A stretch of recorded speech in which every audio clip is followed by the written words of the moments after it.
Hello, everyone, and welcome to this ADVMoto Live number 5, where we celebrate creators and innovators. Writers come from all walks of life. Some manage to work a passion of writing into their creative pursuits.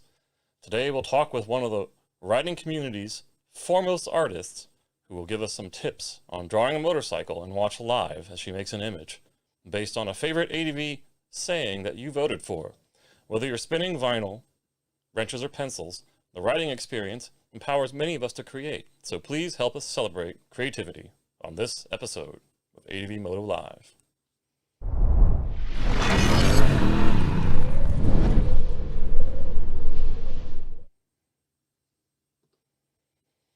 All right, our featured artist today, we're just going to go straight into it because we have a lot of cool stuff to do today.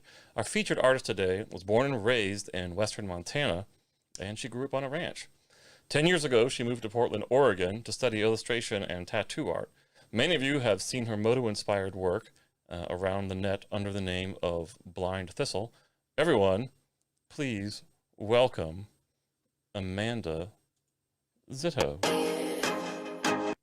Whoops. All right, Amanda, sorry about that. Technical difficulties. Are you there? Here. Can everybody hear me? Oh, yeah, I think we have audio on you. You should be okay. All right, look, we have clapping hands in the chat, and Jeff S says, "Hello, Amanda." That's awesome. Are they friends of yours? They are friends of mine. I've been telling all the people, my favorite people, that I was nervous so that they should all be friendly voices in the chat so I wouldn't feel so nervous. Oh, that's awesome. Sean says audio was good. Excellent. So thank you, Sean. So I think we're okay.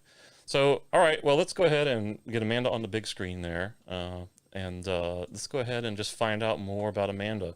So I've been working with you for a little bit, and other people in the motorcycle community have been working with you as an artist. But, you know, how did you get into writing, and how long have you been writing? I got into writing in about 2011. I moved to Portland, Oregon, and I had to leave my horses at home. And the next best thing were iron horses. And my grandpa happened to have a 1979 Suzuki GS 750 that he promised me when I was much younger. And he told me that I wasn't allowed to touch it until I took the MSF course. And that started the whole shebang. Oh, wow. So your first bike was that old Suzuki? Yes, yeah. So officially, my first bike was the 1979 GS 750, and it was Suzuki. And then when I came home one day, I dropped it in front of the house and I broke the rear turn signals.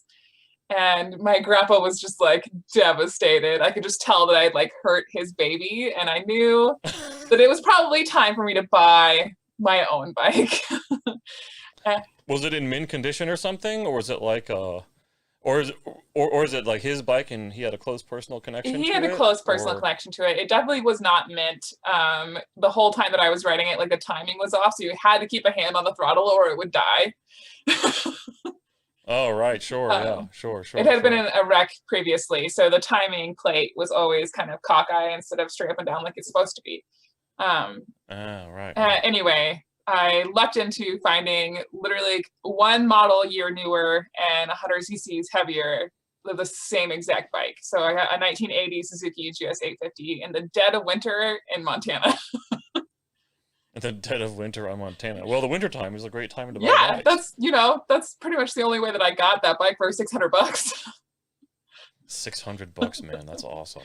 But that's how it starts for a lot of people. Yeah. You know what I mean? Like my first bike was actually a gift from a friend. It was broken. It was an 82 Honda Magna V45, and that thing didn't run at all. But it's enough to get you into it. Definitely. And I'm so grateful to have had like a vintage motorcycle as my first bike, because I wouldn't have learned half the things that I know about motorcycle mechanics if I didn't have to keep it running myself. Yeah. Yeah, that's true. And some of those early 80s bikes were pretty gnarly to work on. There was a lot of rust and all kinds of things that would happen on them, and especially in the V4s, you had to get the carbs out from between the Vs. Shout out to my Stab Mag cronies out there. If you're listening, the Saber Magna guys were there with me from day one, putting up with all of my mistakes and tomfoolery. But okay, so you started out with that. So what bikes have you owned in the past, and what do you currently ride? So I still own every bike that I have owned. Oh wow, that's awesome. So Very few people can do yeah. that. It helps that like I am in a very privileged situation where a lot of my bikes were gifted to me. And it's not that my family is rich, it's just that we know how to trade. All right, horse trading. Yeah. Quite, quite, quite literally. So, actually, going back to that, what do you think are the similarities between riding a horse and riding a motorcycle? I mean, you hear it called the iron horse or the steel horse or whatever. I think that sometimes refers to trains too as well. But you know what I mean. But to you, and I'm sure you have a lot more experience riding horses than me. What are the similarities? I think you have a similar sense of freedom, not quite exactly the same, but a very similar sense of freedom, being able to go wherever you want to go. And Mm, like kind of, especially if you can get out on the highway and you feel like you can open it up, that sense of like flying is very similar to riding a horse. And mm, especially if you can create a bond with your motorcycle, like that sense of like working together to like do like come together and do this thing and be free is amazing. And I have had that feeling with Lazarus like the whole time that I've owned her, which is probably the reason I will never get rid of her. that's cool. Have you done like horse camping? I haven't gone Where you camping pack a off of a horse? horse. Um, we rescued Tennessee Walkers when I was in high school, and so Oh, for a cool. period of time, Dad and I would ride every single morning. I miss it so much. So do you still have a chance to ride now? I mean, you're probably closer into town in Portland or something like that, Yeah. but but I mean, do you have friends or do you have a chance to go out every month or few months or something, or like to go ride I horses or? wish. My horse passed away last year, so Ah, I'm sorry to hear yeah, that. How old? she was like 14 or 15. She was very old. If you ask mom, she's probably 22. Yeah, yeah, yeah. Well, man, that's a crazy bond you can develop with horses. One thing I tell people is, horses don't look at you; they look through you. Yes, yeah, and You know what I mean? they know exactly what you're feeling, and I definitely have that Yeah, sense like with like vintage motorcycles, like they know if you're scared, they're not going to behave right. yeah, right. If you're uneasy, they're Yes, uneasy, and exactly. it's just not a pleasant experience for anybody at that point in time. But then horses have these clear personalities too, Yes, right? yes, Some of them are really easygoing and couldn't care less, and some of them are just spook really easily yes, and they're really particular about what's going on around them and stuff like yeah. that. I mean, they're magnificent creatures. So, you also run As the Magpie Flies, which is a YouTube channel, and you've been doing that for over 4 years now. And you've covered a hell of a lot of range of topics. You put up something about weekly, Weekly now on weekly now. YouTube, thanks to my patrons. Right on, right on. That's awesome. Let's play a clip of that first. It's about 3 minutes, and you can all kind of see what she does. Is like my rock, you know? If I start to get really anxious or anything, like I look at my bike and I remember that I'm not in this by myself. The bike's in it with me, and because it's taking me everywhere. Without the bike, I wouldn't be able to do this. It's crazy how you can live in one place for most of your life and not ever see the surrounding area, basically. What are you doing? What do you do on the weekends? What are you doing with everything works out in the end. Even if she ends up getting hauled, you got a broken wrist, still in one piece.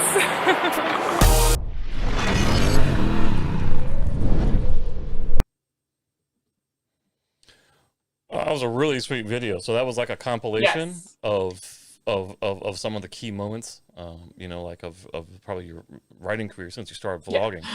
vlogging. Now, one last question before we start with some artwork, and that is your first voyage was called the Pilgrimage, and can you give us a little bit of an idea of what that was about? So the pilgrimage was initially just supposed to be a big loop of Montana. I was towards the end of my tattoo apprenticeship, and I was kind of in the midst of a pretty deep depression. I had totally Mm, lost track of like who I felt like I was as a person, and I knew that I needed to reground myself somehow. So for the whole last year of my apprenticeship, I planned this big loop of Montana. It ended up also including Utah when I went to Motos and Moab, and then back up to Montana. So it ended up being a little bit further than I thought that I was going to go. But I lived off of two motorcycles, my Honda Shadow and Lazarus, my Suzuki GS850, for 2.5 months. 2.5 months. And that was all around Montana and so where? I started in Oregon. I went through Nevada, down into Utah, back up through Wyoming to Montana, and then did a loop of all of Montana's back roads. And I made rules for myself. So I wasn't allowed to go on any interstates. I wasn't allowed to use GPS. I wasn't supposed to stay in hotels, but that one I had to break. Yeah, sometimes it's nice to get a shower and a bed that's not cold or wet or noisy. But I navigated all of Montana on back roads, no GPS, just paper maps, and no freeways. Wow, that's awesome. And what bike were you for Montana, I did all on the Suzuki. Oh, right on. Okay, and that's like a cruiser, right? It's like a street bike. It's like a street standard. Did you change the tires, or were you just like, I'm just gonna do these dirt roads on street tires? I ended up putting hardcore. TKC 80s, 70s, TKC 70s. They weren't very aggressive because I knew that I was going to eat up a lot of slab, and so I didn't want to ruin the knobbies. Yeah, exactly. But I think it did really great on all those back roads. Like I only tracked myself under the bike once, and a pregnant woman rescued me. Right on. That's awesome. So what happened? Did you hit some sand or something? Yeah, I was going up a mountain trying to find a dispersed campsite, and decided like the hills that I was going up were going to be too steep to set up my tent on anyway. So I tried to do a U-turn, went too wide, buried my front tire in a rain wash off, so it's like right on the side of the road where it kind of goes like this, and it's nice and loose. Buried my tire in it, went out instead of in like I thought the bike was going to go, and I trapped my foot underneath the rear spring and my saddlebags, which is one of the reasons that I'm really appreciative that I had soft saddlebags. Soft saddlebags. Yeah, you hear about folks getting their ankles and stuff stuck or crushed. Kind of broken under hard cases. I mean, there are some cool things for, there are some cool uses for hard cases, but probably more for street. Definitely.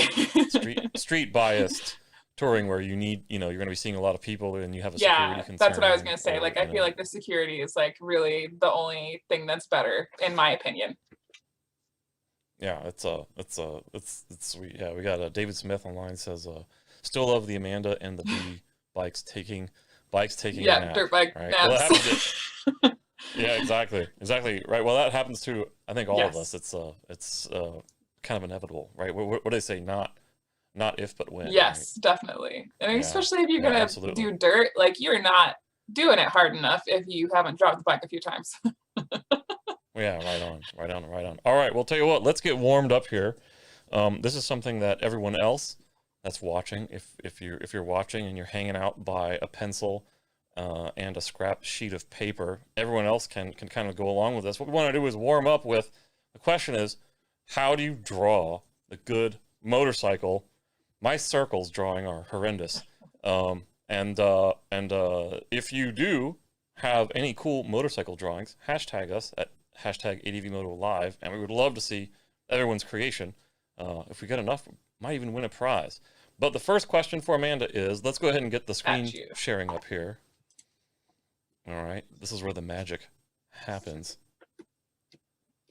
All right, excellent. Here we go. So the first question for you is, when we're drawing a motorcycle, where do you start? Okay, we're going to do a super simplified version of this for time's sake. Sure. I generally start with forks because you've got this nice tube going on, right? There's not a whole lot of pressure here, just some nice tube thing going on. And then depending on the motorcycle that you draw, frames all look a different way. But generally you have kind of the gooseneck here, and then you kind of make a trapezoid.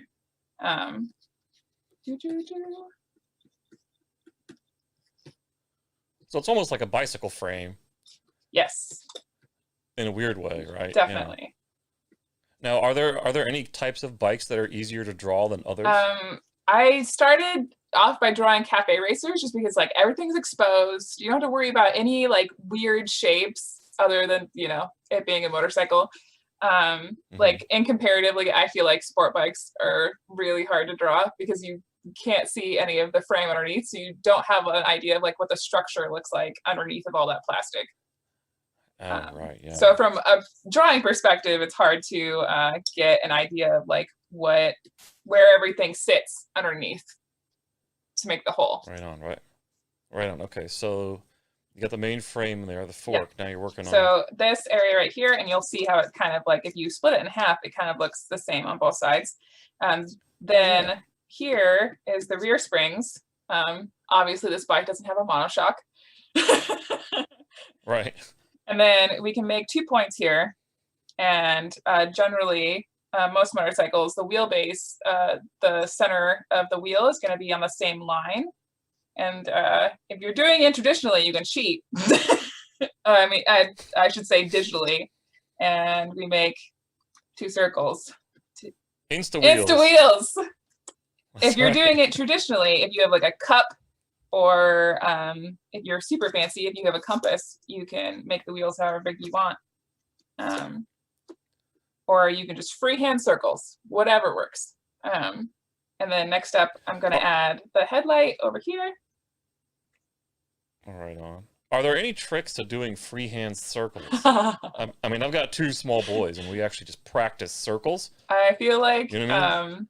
It's more about like staying loose and then going over the same area kind of over and over again. And if you need to, turning the paper, because like some people's hands don't create like a natural arc all the way around without turning the paper. So right. you see how like this arc looks a little bit better than this arc. And so I can just turn the canvas and make that side just a little bit better. Oh, that's very cool. That's a great tip. That's a great tip. And like, it's important to like draw lightly. Don't draw super like hard lines to begin with, because that hurts your hand. But also because it means that you can build up shapes a little bit easier, and you also have more room to erase those shapes if you need to. Oh, that's awesome. One of the important rules that I learned at art school is that if you start to find something is wrong, don't just sit there and go over it over and over and over again until it's like a really dark black. You just need to bite the bullet and erase the shape. Cool. So then I put the gas tank on, and there's like a little seat, and then we'll put some handlebars on there. You know, handlebars could be tricky. Yes. Generally, like if you're talking about like a flat shape like this, don't worry about doing the other side of the bars. Just kind of like do the shape that comes towards you, and then the switch housing. Little controls. And then I move on to the engine block, and you start with the head, and you put the body there, and then the stator. Well, that's back cool. body, carburetors, and an airbox. And there are a lot of motorcycles that have an additional part of their frame that kind of comes like this. Oh, yeah. And then if you want to, you can put a little cowl on the back. And then a lot of motorcycles like have these like 2 little circles where the valves live. Yes. Yeah. And then you add some wings to disperse the heat. That's a general idea. And you don't forget your brake rotors. Yeah. How about the chain? How about the chain? Yeah. We're also not going far without a chain. That comes back. The chains seem to be pretty easy to do there. Especially if you're like thinking about a simplified design, like you're not going to be able to see every link in the chain. So if you just like make a good line there, people get the gist. And then the swing arm as well. The swing arm is more important than the chain, to be honest. Yeah. And then how about exhaust? So generally that's on the other side. Okay. If you are drawing like something crazy, we'll erase a little bit here. And so it comes out front, and it kind of twists back. We'll make a scrambler. So I'm gonna leave a space here. I'm gonna move this up. There we go.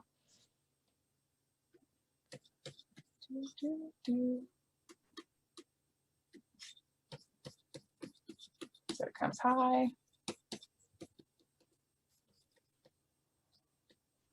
I think also Oh, the yeah, important part of high pipes. putting exhausts on bikes is remembering that it has to be attached to the frame somewhere. Yes, that's right. That's right. Little holes here. Yeah. That's really cool. Yeah, that's really the general idea. Now, a last question on this before we move on to the main part of the show is, how do you draw nabis without it being like too time and, because I mean, you know, like I'll try and do some of this too for myself too, but like when it comes to doing nabis, I just don't even try, because then I'm just like, you know, it'd be very hard for me to make it perfect and be time efficient. Yeah, no, totally. You know? So generally my rule with tires is that if the exposure, this is going to sound super nerdy, but if the exposure of the camera is high enough for me to see all the parts of the engine, which are normally in shadow, then the tires would just be straight up black. You wouldn't be able to see a whole lot of detail. So then the trick with nabis is just to like fill in the tires with black and then kind of like put some rectangles in there. Kind of like if you were making a castle when you were a kid and you add the little turrets for the archers. Oh, yes, right. Hell yeah, now that bike is ready to take on some bad roads. That's all it takes. That's all it takes. TKC 80s art concept design there, I'm sure. Yes. This is what the tire designers are like, oh, I'm going to put some blocks here, some blocks here. No more science to it than that, I'm sure. That's awesome. And look at that, but what a difference that makes on the image. Yeah, adding like any kind of shading, like if you turn down the frame, then it like kind of retracts to the background more. Adding just a little bit of detail to the seat and a little bit of shading there. Maybe like a knee pad on the tank, is that hard? That'll really shape the tank out there. Yeah, awesome. Yeah, that's hot. That's cool. Little gas tank. Yeah. And then a badge, gas tank filler. Well, that's lovely. And that only took like 5 minutes. That would take me like 5 days. Especially the nabis. Yeah, I saw Whitney is like, I should make it a virtual class. I don't know if I'm qualified to teach people how to do this. Yeah, there's so much patience and skill. And there's also just personal vision. Yeah, totally. And like everybody has a different idea of like what like a cartoon bike is supposed to look like. And there are some really incredible artists on Instagram, like Prankarana, like makes these incredible motorcycles, like, and the tires are like just totally freeform and like swishy. He's so cool. Wow. Anyway, are we on to the next one, Ben? Yeah, sure. Awesome. All right. Well, much thanks for that quick art session on how to draw a motorcycle. But now we're going to move on to the real meat of the show. Earlier this week, we asked ADVMoto readers and viewers to let us know what their favorite ADV sayings are. We got some great responses, but ultimately the numbers spoke for themselves. So some runner-ups for this contest were grip it and rip it, which I like, send it, and then lost for a reason. But when all of the votes were tallied up, there was a clear winner. And the winner was... Everybody's ready for it. The winner was... The Long Way Home. Yay! Yes, that's right. That's right. The Long Way Home, which amazingly was also one of Amanda's suggestions when we had asked for ideas of what to include in the survey.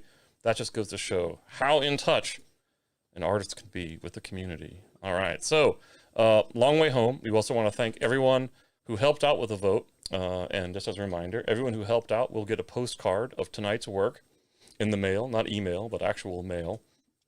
It is not too late. If you would like to get one, but didn't have a chance to vote, let us know. You can shoot us an email. We'll try to put a link in the chat room. And if not, just shoot us an email to info@adventuremotorcycle.com with your information, and we'll be sure to include you on the list. But all right, let's get started. We will ask a couple of questions to get going, and then we will find out more about Amanda along the way. All right, so let's see here. So we've got a topic and we've got a theme. We know that we have some words in there. So when you're building a piece of artwork around a concept like this, what are some things that, or what are some steps that you take when you set up? So I hate for a kind of piece. Yeah, like I hate this? starting with the blank page, because I don't know if anybody else has this feeling, but like when you get a fresh sketchbook and the page is just like empty, you kind of get a little bit of the blank page syndrome, and you don't want to ruin it, even though you haven't started.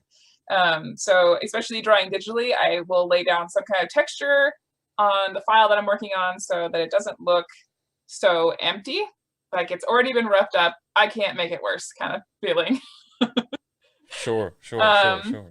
I definitely like I will consume a lot of media. Like I'll watch a bunch of movies, stuff that inspires me, and then I'll start kind of making thumbnails, which like in my case would like look like this big.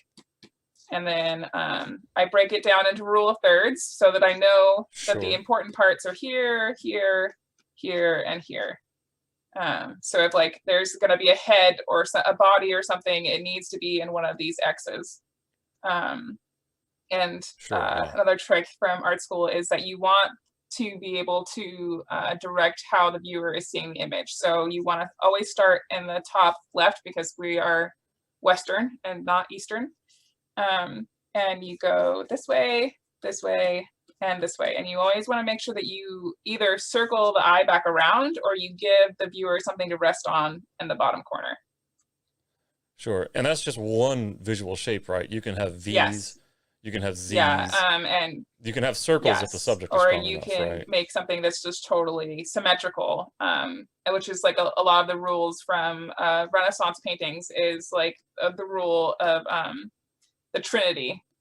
So a lot of like the religious painting, you would literally have three figures in a triangle shape, creating a parallel. Wow. Yep. So it's not the heart and the brain and the body. We'll give you 3, and that's the magic number. That's awesome. Yeah. Well, hey, really quickly, I also just want people to say, you know, this is going to be a few minutes, so I'm going to cue up a little bit of easy music. And if anyone wants to go grab a drink real fast, or if they've got one handy, we'll just have a little bit going on in the background. Make this a relaxing experience. Where's Bob Ross when you need him? Right? I wish that I had those sultry tones. Maybe we could channel some Bob Ross into this stream tonight. I'm making happy little clouds. That's what I'm doing. What do you have? The happy clouds and like wispy trees or something? Well, they're happy trees and happy clouds, and sometimes there's happy squirrels. Yeah. Oh, I'm sorry. Here we got this. I had the wrong screen pushed there. I'm sorry. All right. Very cool. All right. So what are you working on now? So right now I'm putting the title up because I want to make sure that it's all centered in line. So I'm creating blocks for the title so I know that all the letters will be the same height. And then put a line through the middle. And then I'll reduce the opacity so that's just a little bit less intense. There we go. Let's see, long way home. Okay, I know that the middle is supposed to be there, so I'll fix that. So it fills up the space. Very cool. Are you cool if I ask some questions that are not directly related to the artwork while you... Yeah! Okay, well, we'll see what we can do here. And then we'll come back to the artwork from time to time, you know, and check out what's going on there too. But when did you first use motorcycles and riding in your artwork? I was towards the end of my tattoo apprenticeship. I didn't actually start drawing motorcycles when I first started writing. They looked too complicated. I was kind of entrenched in like drawing hot babes at that point in my career. Hot babes. Huh? That's cool. Was there a market for it, or was it just the curves? There was a wasn't a whole lot of market for it. Like I did have an Etsy shop at that time, but I made like maybe like one sale every 4 months or something. I like there are definitely some people who can make it like their whole career to like draw like busts, essentially like shoulder and heads of like different like magical girls and that kind of stuff. But I didn't get a corner on that market. Instead, we did a thing in the artist community is we do this thing called Inktober every year in October. So the idea, it was started by Jake Parker, and the idea is to get reconnected with traditional media. So for every single day in October, you're supposed to draw something by hand and ink. And I kind of go through like a mini renaissance, like with any like traditional and then digital work every couple months. So like sometimes I prefer drawing by hand, and then sometimes I prefer working digitally. It kind of goes back and forth. And right on, that's cool. Did you ever do any kind of, like there are some other motorcycle artists. There aren't that many that do adventure. Yeah. But it looks like a lot of their art is kind of more fantasy based. Yeah. I mean, there's a lot of fantasy, horror, sci-fi kind of artists out there. Did you ever do any of that? Not a whole lot. I'm not off the top of my head. I definitely like play with perspective in a lot of my drawings. Like sometimes figures are way larger, like in a landscape or something like that. But I don't like to play a ton with like making weird things come out of people's heads, or or like the magical realism, if that makes sense. Yeah. It's like the giant coming down from the hillside. Yeah. Kind of thing, but on a motorcycle. Like I see that kind of feeling in your artwork a lot. You have like huge bike, almost like this, like Paul Bunyan and his, was it ox or something kind of Paul feeling? Bunyan and Babe. Actually, one of my motorcycles is named Paul Bunyan. Really? Yes. Oh, that's awesome. Yeah, you get this impression of this massive lumberjack standing over these trees or something, like that sort of feeling, sort of thing. I think part of that is like from my childhood. I used to go hunting with my dad a lot, and I used to be terrified of heights. And I don't know if you know, but if you go hunting in the valley, in the Bitterroot Valley where I grew up, you have to go up into the Rockies to get to anything. So a lot of those Forest Service roads have a very steep drop off on one side. And as a tiny petrified young child, I made up that there were giants sleeping underneath the mountains, and that if the truck was to go off the edge, they would wake up and they would catch me. Oh, wow. Well, that's cool. That's cool. We were just reading the graphic novel of The Hobbit with my two boys. Yeah. It was done in like 1990, but the mountains are always amazing sources of inspiration. Yeah. For art, right? And in The Hobbit, of course, you have like the Misty Mountains, but then you had Smaug that lived in the mountain. Yeah. Right? Slept under a blanket of all the dwarves' gold. But it's just really fascinating to be able to, to incorporate these kind of awesomely powerful structures, like into your artwork. So are there any favorite pieces that you've produced in the past? Speaking of giant motorcycles, I did this for P&W Dual Sport a couple years ago. Nice. I have been working with them for a while, but this is by far like one of my favorite ones. Well, that's awesome, man. That's awesome. Yeah. Getting his boots wet and everything. Yeah. I think he may have had a very stressful morning. Yeah. That's sweet. And then the colors. Working on the comic, I also kind of come to understand that a lot of the like the artwork uses simplified colors. There's just not a lot of detail, put into like graphics and jerseys, and stuff like that. Yeah. You know what I mean? Is that simply just because of the work of it, or is like because of the extra work of adding all those things, or is it largely just because it's actually better to keep the artwork conceptually simple? I think like it's important, especially for like posters and that kind of stuff. And I've worked myself kind of into a niche of making event posters like that. It's really important that the audience understands what's going on in the poster right away. Like they should just be able to look at it and they can see the title. They know what the event is about. They get a gist of what's going on in the poster, but it shouldn't draw away from the information that the poster is meant to convey. Oh, right on, right on. Okay. And that kind of stuff. And as far as like the colors being kind of simple, it's because like if I detail-y painted it and then also put my line work on top of it, it would become too busy. There would be no room or place for your eye to rest in the image. So Oh, yeah. oh, right, right. So if you have too many details, then the complexity of the image can actually cause a cognitive disruption in the Yes, viewer. exactly. Right on, right on. That's cool. Now, do you think that riding and drawing motorcycles and people and riders, do you think that's impacted, like your art style? I think a little bit. Like I don't think that I would have started drawing motorcycles if I hadn't started riding in the first place. Hmm. I definitely wasn't on that trajectory. I think like the places that I ride to and the stuff that I experience definitely feeds what I draw and how I draw it.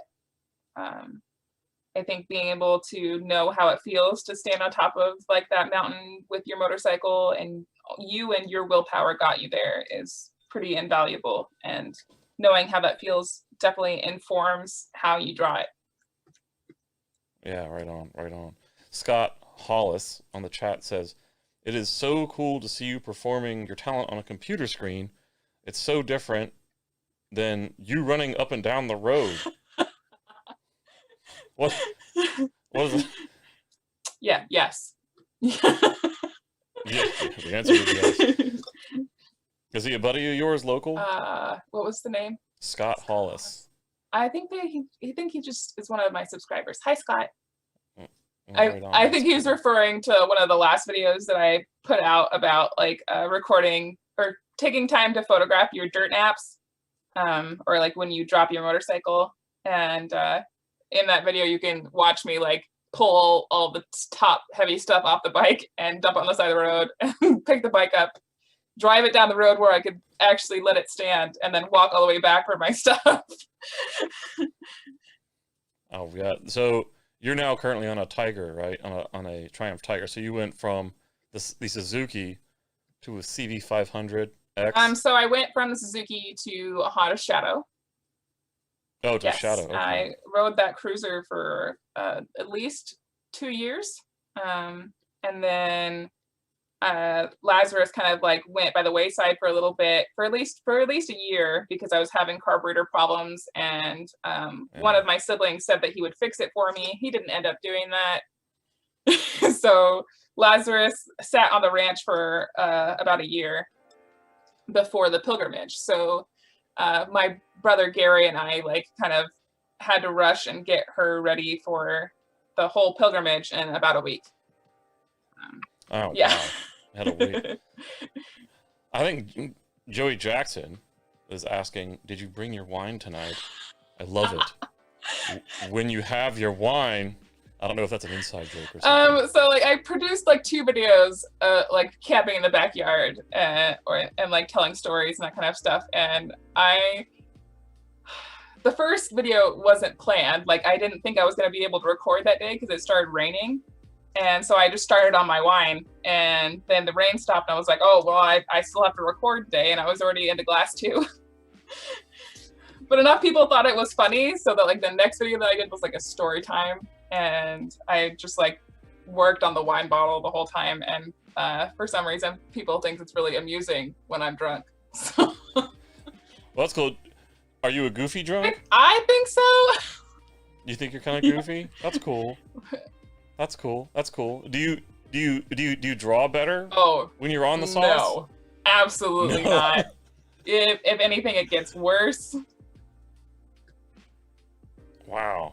Wow. Is it just because it becomes harder to concentrate, or is it a muscle control, or just get distracted or tired? I think I lose like a lot of my oomph. So like I will start a drawing, and it takes a certain amount of like not necessarily self-control, but like trying to think of a good word for that. It takes a certain amount of ability of like forcing your way through the ugly parts to finish a project. And like focus. yes, and focus. And if I'm drunk, I'll start the sketch, and if I don't like where it's going, I'm just like, well, this is dumb. I don't want to do this anymore. Then you have to scratch the whole Yes, thing. exactly. Yeah, that's crazy. All right, so let's take a look at the artwork again. What do we have on the screen now? So it looks like you've got it's a shield. Yes. So we're working in my Base classic thing. badge shape. Cool. Because I started making work like this because a lot of people were asking me to like then transfer the designs that I was making for their event posters into something they could put on a shirt. And I'm not a fan of the weird floating shapes on shirts. And I like the fact that a badge, kind of like the shirt that I'm wearing, I like that a badge can contain the image. So it frames yes, the image, exactly. yeah. Which means that I can include a landscape. I can create context for that image and not just have a bike floating in outer space. That's cool. And this is a shameless plug, which, to be clear, she did not request. But where could someone buy some of this cool artwork that you got, like on your shirt? So my shirt is available. Whoa, there we go. Sorry, I just had a glitch. So my shirt is available in our Etsy shop. This is actually last year's Rocky Mountain Roll t-shirts. And my mom will ship them to you because she's amazing. And if you want any of my other work on t-shirts, I have a Redbubble shop. If you just like type in Blind Thistle, my shop will come up. I also have an Etsy shop. So if you would like to get like a little print and a handwritten note from me personally, you can buy anything in my Etsy shop. That's cool. Right on. Right on. We'll be sure to include a link of that in the video description. Yay! Help you out here. All right, so what are we looking at So here? we got a little tent here in the corner. And we got a little dual sport right here. And we got a little person looking up into the vast distance. A little lake and a valley, and then some mountains, and a big old cloud. Right on. That's beautiful. FTA Adventure says hi, Amanda. Tim is here! Sorry. Late to the party, but wanted to stop in and say hi. Yay! Thank you for coming, Tim. I appreciate you.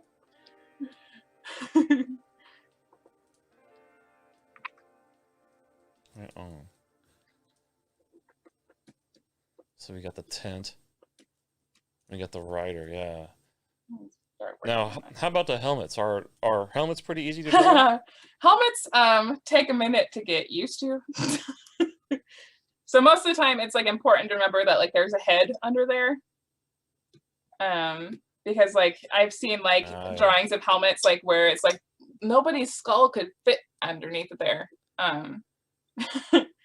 And so if I do like a basic human here and a head there, and then I'll change color so it's easier to tell.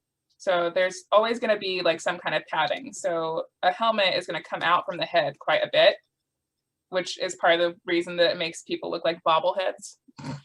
Yeah. And then come out there. And not all helmets are like properly round. So it's not like, I'm not going to like make, you know, a weird shape like this and cut it out like that. That's not accurate. A lot of the times I'll pull up like 2 or 3 helmets like on Google Images or something so that I can get a better idea of like where the mounting points are, especially for dual sport helmets that have a visor. Yeah, exactly.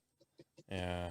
And this person's head's tilted a little bit, so the right opening is going to be over here a little bit. You can see how like it's coming off the front of his head, like it's not going to be right against his face. Oh, that's awesome.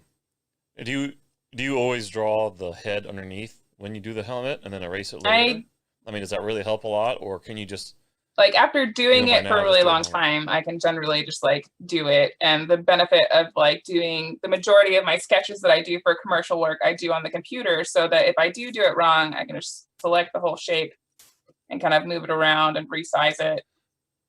Oh, that's cool. And this is Photoshop, yes, right? This is Photoshop. And you're using a stylus? Yeah, so I have a Cintiq 13 HD. It's a Wacom tablet. The OG artist tablet before iPads existed. Oh, right, yeah. The benefit of the Cintiq over like other drawing tablets is that like I can see exactly what I'm drawing on. Like the tablet itself is a screen.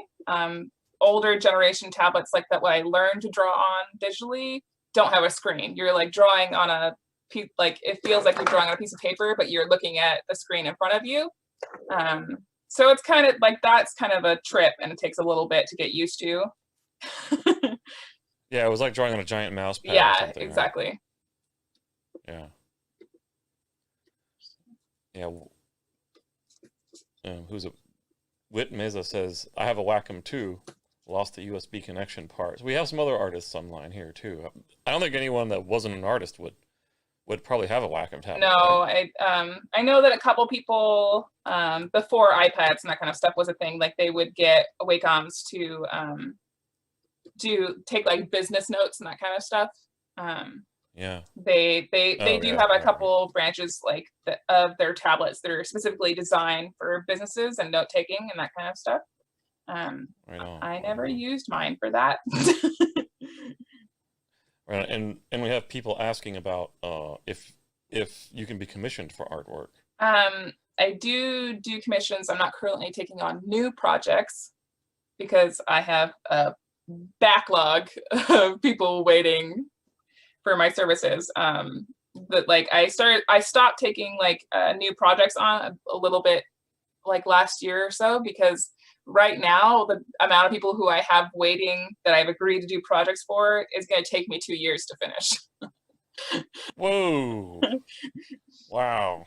That's good. So is niche artwork a profitable business? Yes and no. Like a lot of people don't have the budget to pay me like what like a commercial illustrator would be paid.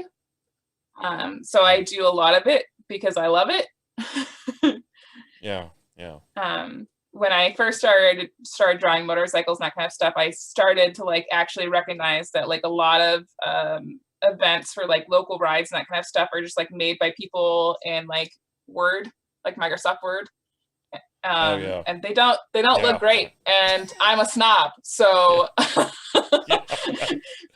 and so Yeah, but also, it's marketing yeah, your event, right? yeah, You know what I yes, mean? definitely, It's like a logo. Like a lot of people, they have logos or something like that. It's literally what was done on a bar napkin with their friends or something like yeah, that. definitely, Which I understand has a lot of symbolic meaning for the individual. yeah, You know, but if you're putting out, some marketing or promo material for an event or a product or a service that you do, that first representation, yeah, right, is so yeah. important. First impressions mean a lot, especially if you're representing like a business or even like an event that you're charging money for.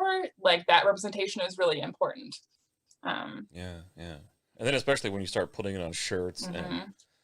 you know, other kinds of printed material, and of course websites and stuff like that, Yes, right? yeah. And especially Yeah. like the way that Instagram has developed, like if your poster isn't pretty, it doesn't get shared. Yeah, that's right. Yeah, right. Yeah, right. Yeah, yeah. I mean, like on Instagram, you're actually visually assaulted almost with all of these amazing Yes. images, Yeah. right? Sometimes they're artwork, sometimes they're photographs, sometimes they're basically photographs that have been turned into artwork Yeah. too, right? But it's but then you just kind of flick, like you're just swiping through all these images. Some of them are, from the original people. Some of them are shared, and it's just like, do you ever think it's possible just to get lost in all of that visual imagery? Definitely. I think like You think so? any social media is designed to suck you in. I'm particularly susceptible to Instagram because I'm such a visual person. Yeah, yeah, So like I'm not on Twitter that much. Like Twitter doesn't have like a whole lot of appeal to me because like to get to a certain extent where I don't want to read other people's opinions anymore.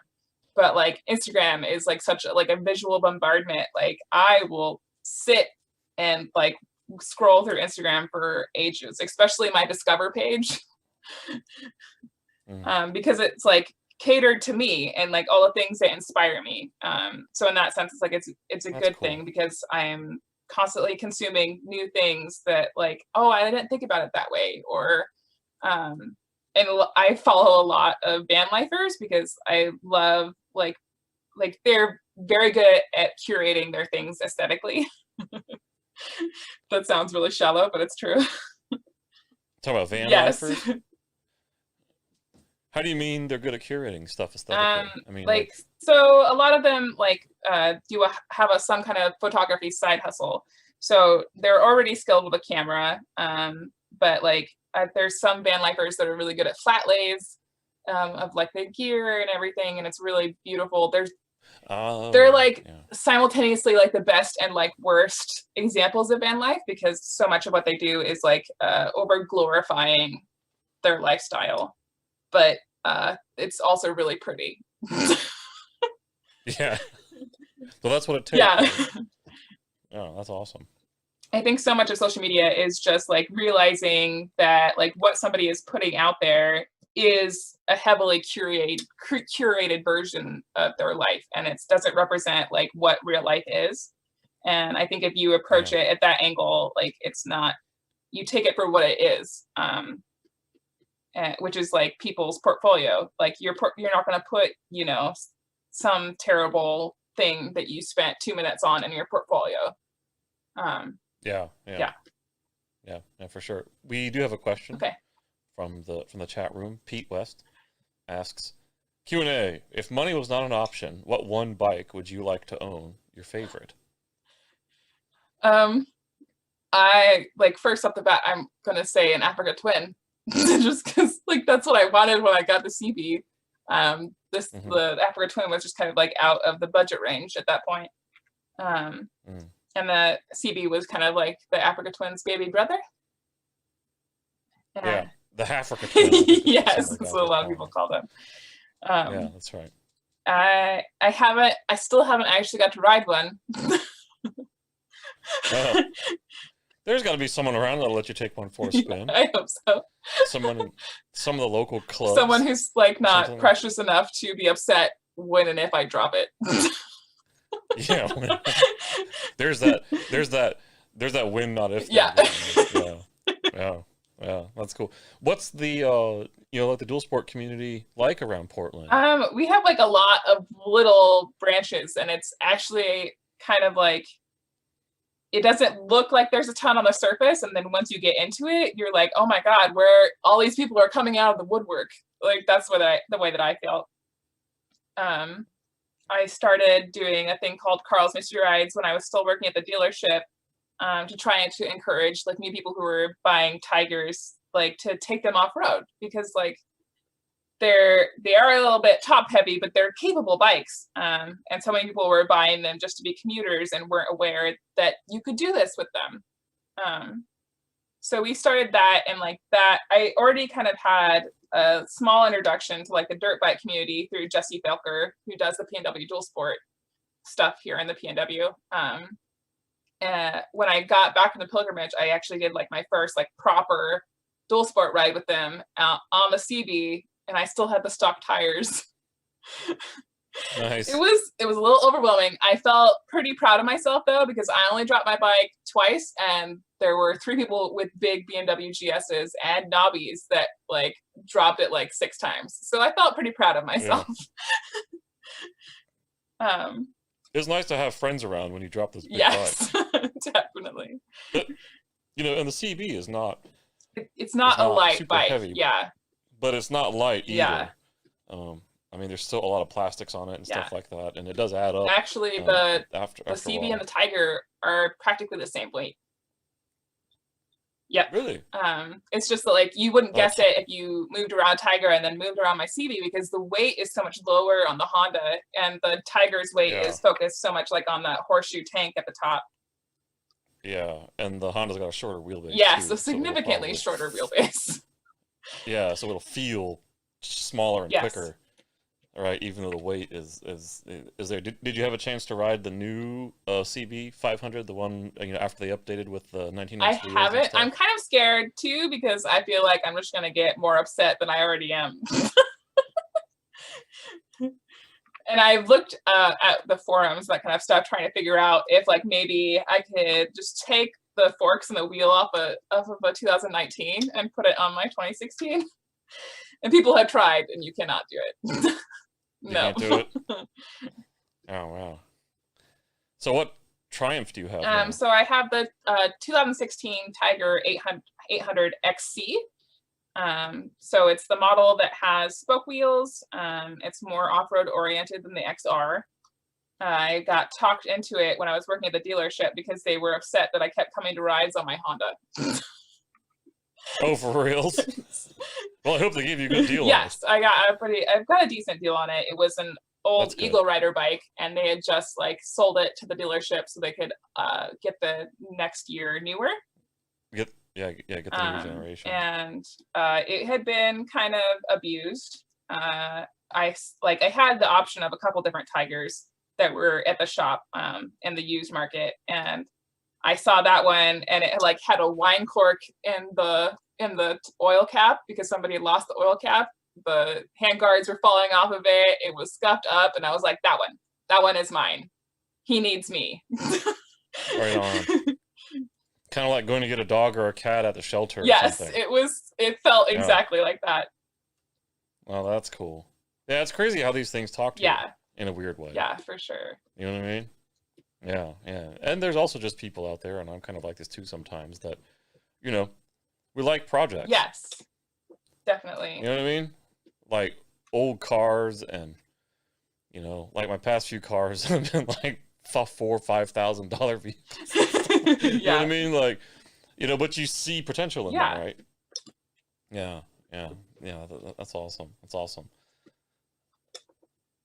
So if someone wanted to, you know, make some money as an artist, let's say in a vertical industry like the motorcycle industry, I mean, would you recommend it, or are there any are there any caveats that you think people should know about? I think that if you're trying to go full time, if this is gonna be the thing that you're gonna make your living at, you need to be ruthless. And you need ruthless. like you need to be able to stand up for yourself, because like so much of the motorcycle industry is like who you know, and so a lot of your first work is probably going to be through friends. And I don't know if other artists feel this way, but I definitely feel this way. Like you undercut yourself because you want to give them a deal because they're your friend. But like if this is going to be something that is going to be your livelihood, you need to never undersell yourself. Right on. And I'm still learning that. Yeah, you know, it's hard, you know, although some people think that the motorcycling world is a large industry, it's actually not a large industry. You know, there's only so many of what I call the usual suspects out there. And, you know, and after you're in it for a few years, we all basically start to know, you know, kind of each other. You know, sort of thing. But it's just kind of one of these things where it's like, you know, if you're in that artist's dilemma, and this is true with almost any business where you're doing creative, and this is true even if you're CNCing, you know, like you got a small shop and you're just started to CNC, I don't know, foot pegs for people or something. I mean, like, I mean, how do you know, how or when do you draw that line, you know, between like feeling bad asking money for it, you know what I mean? You know, versus just being like, well, hey, look, you know, I have to be honest about this. This is time, and I'm trying to make a living off this. Exactly. You know what I mean? And the struggle is real. And like after you don't make your cut a couple times, like you kind of learn the hard way. Like if you spend like so much time on the project that you're not even making a minimum wage, like that's a problem. Yeah, right. So how long does it take to do one? So for example, like that poster that you showed us with the kind of like the Paul Bunyan rider on the mountain sitting with his feet in the river, how long does that take? Just for the poster, like not the additional work done to like make a t-shirt version. Anywhere from like generally like 24 36 hours if somebody like gives me a project and they just let me do my thing. And they're not super heavy-handed in like how they want it to look and that kind of stuff. Which I've had the benefit of kind of like working my way into a client base that like understands and trusts me that I'm going to make something that looks good. Yeah, that's cool. So generally like around that mark, normally about 30 hours by the end. 30 hours. Yeah. Wow. And then communication and that kind of stuff taken into account, it normally takes me a full month if not a little bit longer than a month to finish a project. Wow. Yeah. And if somebody's going to be super heavy-handed and they want to be involved in every step of the process, it could take me close to 52 hours, if not 74. Oh, especially if you have to do revisions. Yes, exactly. And so like I had to learn the hard way that like when people reach out to me, I have to be like, well, this is what it's going to be if you just let me do my thing. And then every fix after that, it's $20 an hour. Oh, right. Yeah. So like that way I know that I'm always going to be making minimum wage, even if it comes to a point where like they are constantly having me fix something. It also like means I never hate anybody, which is nice. Oh, yes. Because like I will sit there and seethe and be like, these assholes, they don't even know like what they're putting me through right now, blah, blah, blah, blah. Because I'm not communicating that to them either. So yeah, right. Yeah. Like a lot of people don't realize that if you work with a creative individual on a project, it's better to give them as many specifications as you can. Up front, yes. Up front, because there's nothing worse than if you're trying to create something for somebody, and it's just like, oh, well, here's an idea. Well, that's not what I was thinking. Yeah. So it's like, well, can you give me some ideas of what you were thinking? More stuff like this. And you're like, okay, I'll try to, and you come back and it's still not there. Yeah. You know what I mean? But that's hard too. You know what I mean? Like, not everybody has a built-in vision. Yes. You know what I mean? For this kind of stuff. And so they, of course, try to find people like you that they can rely on to make it happen, right? Yeah. But sometimes they can't even communicate what they want, and some people are real happy just to be like, okay, well, that's cool. Like I'll take it, it'll work. It's cool and I trust you. But some people want to say, well, I would like the bike to be facing this way. You know what I mean? Like with this kind of helmet and this guy's boots are not right. Yeah. Or something like that. It's like, well, that would have been good to know up front. Definitely. So, the benefit of working for quote unquote the next generation is like everybody knows what Pinterest is, or like they save pictures that they like and that kind of stuff. So most of the time, like if they want to be more involved, but they don't they're not great at communicating that. Like I can be like, well, just send me some pictures of like stuff that you like that you kind of want to go in the direction of. Even that is still better than like pouring myself into like some thumbnails, sending it to them, and then being like, no, that's not what I wanted. Yeah, absolutely. So you play with a bunch of different platforms, right? Between YouTube and I think you're also on Patreon too as well. Right. So the question then is to you, it's like out of all of these different platforms that are out there to help independent artists make money, if someone was going to go after this as a model, what would you suggest? A visual artist, like I would suggest like building an audience like on a public platform like Instagram, maybe Facebook, but it's much easier to grow on Instagram than it is on Facebook.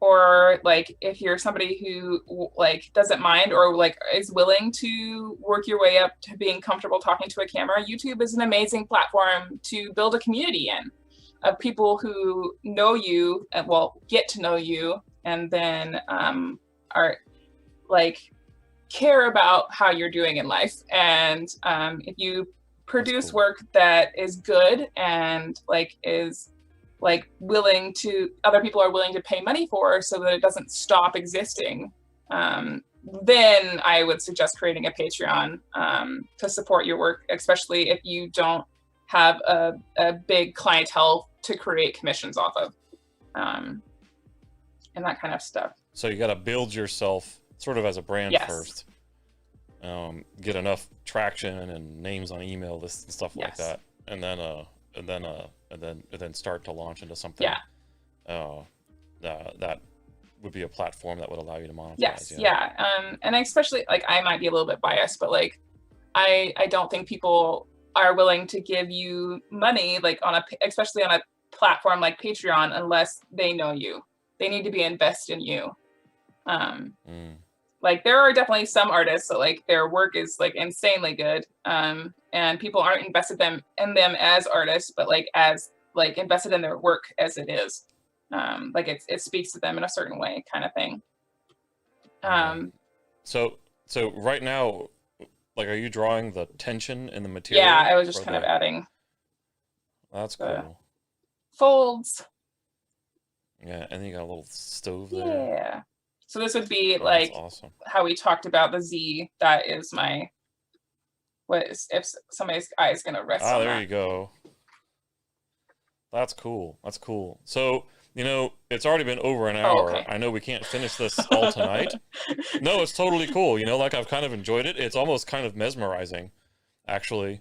You know what I mean? To just kind of sit here and watch this form create, because that's actually what I was, you know, hoping to achieve tonight. And it's just marvelous stuff. You know, and I think that there are a lot of people out there that have a real deep appreciation for this. Yeah. And we never get to see it, you know, during the process of creation.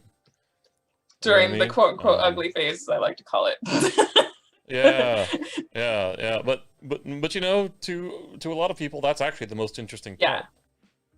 You know what I mean? Some people like the reveal, and some people like, you know, like the journey. Yeah. You know what I mean? And I'm totally digging that. That's cool. And you got some dry bags. Yeah. Gotta have a place to put the luggage, you know. Yeah, of course. No, that's absolutely marvelous. That's marvelous. And then what is that? That's a lake or some kind of water feature kind of coming water. out. A nerd moment in the towards the end of the Renaissance, during a period of time when like the salon was the standard for getting your work noticed as an artist. This would be like 17th, 18th century. There were rules that you had to abide by to create work that would sell. And one of them was that there had to be water in the image. Yes. Really? Wow. It was that fundamental, yes, huh? Yeah, there had to be water, there had to be some kind of vista. You needed to be able to see into the distance. Like you couldn't just like create a still life, that wouldn't sell. Oh, right. So there had to be foreground. Yeah, there had to be foreground, background, and like some kind of water feature. I know that some salons had the rule like you had to have some kind of person in the frame somewhere. Yeah, it's really interesting. Yeah, right on. Could we take a zoom out real fast and just take a good solid look at what we're looking at here? Oh, that's really sweet. So the clouds will get kind of colored in a little bit. What do you usually color mountains? Because mountains do have different colors. Most mountains in the distance are actually blue. Oh, okay. That's cool. That's cool. Yeah, like perspective and distance means that stuff close to you is going to be the most in contrast. So it's going to have the darkest darks and also the lightest lights. And then as things get farther away from you, the bluer they get, because they're being warped by the perspective of our atmosphere. Yeah, right. And then you get the haze too. That can also happen, especially on the mountains when you get a lot of moisture in the air. It just kind of hazes over. Well, that's totally awesome. I do hate to cut it short, you know, but we try to keep this a little bit shorter, and you know, we could be here for like 10 hours. Definitely. While you finish this, but I think enough of a form has appeared. You know, that I really love it, and I think if we can get this design into a postcard to people, it'll be really cool. We really want to encourage people to, you know, hang it up, you know, on your fridge. Do your own doodles too, and send it in. You know, yeah, absolutely, man. I mean, we all love to see what it is, no matter how weird or chunky or small or outer space the thing looks. As long as you're trying, that's the important thing. Not to hate on outer space motorcycles. That's awesome. It's just like not my jam. That's all. Outer space motorcycles, like space bikes, like a Pigs in Space from yes. That was some amazing stuff. All right. Well, to close off, do you have any words of inspiration for current or future adventure riders out there? I think that if you haven't gotten an adventure bike yet, the best adventure bike out there is the one that you have. I know that a lot of people would have said that Lazarus was not a great adventure bike, but she was to me, and that's what matters. And Yeah. if you want to do the thing, get out and do it. You don't have to travel to faraway countries to have an adventure. Like the nearest Forest Service area or the nearest mountain is the perfect place to start. Absolutely. The key thing is to see something different, be someplace you haven't been before, and generally, the further away and the stranger it is, the more adventure you're going to find. Yes. You know what I mean? Both, both personally, emotionally, culturally, geographically, geologically, the whole deal. It's all about bathing ourselves in difference. Yeah. And then becoming different people in the process. Well, all right. That was really cool, Amanda. Thank you very much. Thank you for having me on. It was fun. No, it was totally cool. You're a marvelous guest. And I can't wait till this kind of, gets all scratched up and we can, and we can actually send it out to folks. And, like I said, we'll put this out, like on Instagram and there will be, the ability to buy prints, and maybe shirts and stuff like that too, if anyone is kind of interested in being able to watch the creation of this and then actually have it turned into a product that you can wear or stick up on a wall. But yeah, that's all the time we have for tonight. Again, thanks for coming out and doing this under live pressure. I know it's not easy. So everyone, please check out asthemagpieflies.com for more of her ADV vlog and also her amazing artwork, many of which are also available in prints. Okay, so have a good evening. Thank you. Thanks everybody for being here. Right. Yeah, awesome. Thanks to everyone for coming and a really live chat room and awesome questions. And everyone that's here will see more of this. Don't forget, if you want a copy of the postcard, please contact ADVMoto and we will make sure that you get it. Alrighty? Sweet. All right. Good night, hon. Woo! Cued that too early. Well, real art, like any adventure, takes time and is a lifelong process. We have to clear our minds, envision what we want, acquire the needed knowledge and skills, and then become a freight train headed straight towards making our life and dreams happen. This will obviously take much longer than we have here to complete this piece of art, but stay tuned to ADVMoto Live, and we will be sure to show everyone, also on Instagram, when it's done. Please join us again next week as we hear from Lucas Eddy and Tolga Basil from Climb, who will share with us their short film on exploring Turkey and why managing your expectations is important to having a good adventure. In the meantime, visit VentureMotorcycle.com for all things ADV. Send us a note if there's a topic you'd like us to cover. Until next time, ride safe, have fun.